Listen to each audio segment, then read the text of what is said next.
जगन्नाथ जय जगन्नाथ जय जगन्नाथ। महाप्रभु विजय रायरंपुर आज पवित्र महाप्रभुंकर प्रतिष्ठा दिवस जाहु इतिमध्य दीर्घ 35-36 वर्ष अतिक्रम हो गला।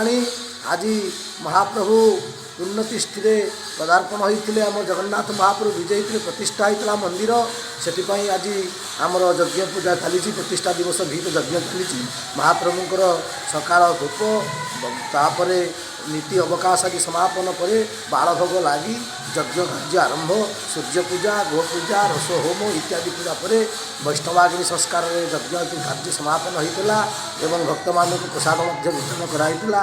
संध्या बेले हरिनाम संकीर्तन आयोजन होता जहाँ महाप्रभुंकर यज्ञ प्रतिष्ठा दिवस यहीपरि भाव में आम रायरंपुर जगन्नाथ मंदिर आज पालित होता। जय जगन्नाथ जय केतम पालन कर 36तम ये अतिथि क्या आसते सब आम मंदिर जो परिचालना कमिटी सब सदस्य मैंने आसिक उपस्थित होते श्रद्धालु भक्त मैंने आसी मंदिर जो देवत्व विभाग मैनेजर उपस्थित थे। धन्यवाद। पूजा पाठ हुआ, बहुत भीड़ था। शाम का आरती में भी हम आए हैं। अभी 3 दिन और पूजा चलेगा। आज 30 वर्ष हो चुका है मंदिर का, रायरंपुर जगन्नाथ मंदिर का। सब जगन्नाथ भगवान का कृपा है। ठीक है आउ को जे क्या प्रति वर्ष आसंती आउ से कोरोना रे 2 वर्ष हेइतला ना नथला ना। कोरोना का टाइम में 2 साल का पूजा नहीं हुआ था, रथ यात्रा नहीं हुआ था। रथ यात्रा भी बहुत अच्छा निकलता है यहाँ का। सब जगन्नाथ भगवान की कृपा है। पूरा कार्तिक मास भी काफ़ी भीड़ था।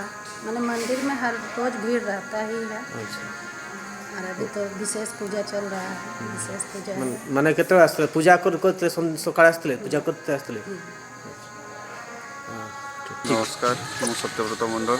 आज आम रायरंपुर जगन्नाथ मंदिर प्रतिष्ठा दिवस। आज माघ सप्तमी मध्य सकाळे आसलु आम पूजा करने भगवान पाखक भगवान को दर्शन कलु। संध्या बेले आसीचु। प्रति वर्ष एमती कार्यक्रम हुए, बहुत भल लगे। आज गोटे खुशी दिन आम रायरंपुर में गर्वर दिन। एत बड़ मंदिर आज आज दिन प्रतिष्ठा होता। ये धन्यवाद।